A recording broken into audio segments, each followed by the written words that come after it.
The house that couldn't stop laughing. Once upon a time, in a quiet little village, there stood a house that was unlike any other. It wasn't just made of bricks and wood, it had a very special gift.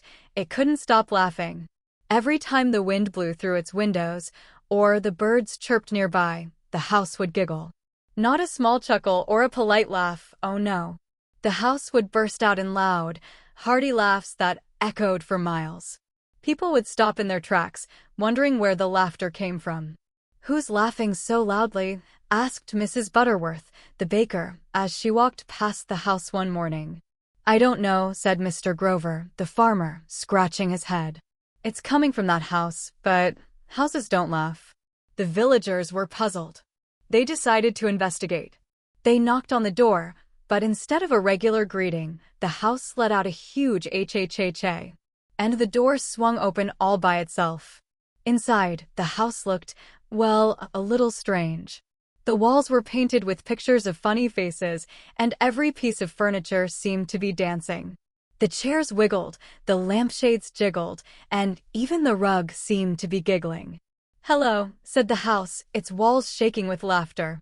"I'm the happiest house in the village." The villagers stared. "How are you so happy?" asked young Timmy, the curious boy who had wandered in. "Well, let me tell you," the house said with a squeaky giggle. "I used to be just like all the other houses, quiet, plain, and serious. But one day, I decided that life is better when you laugh. So, I made it my mission to laugh every day, no matter what." "You mean," said Mrs. Butterworth, "you decided to laugh just for fun?" "Exactly," said the house, as it burst into a fit of giggles.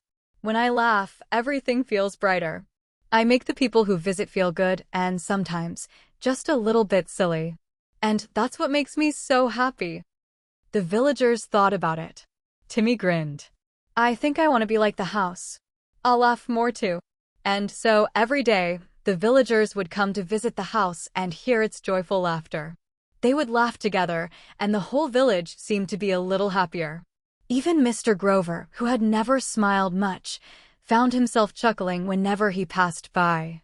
But one day, something strange happened. The house suddenly stopped laughing.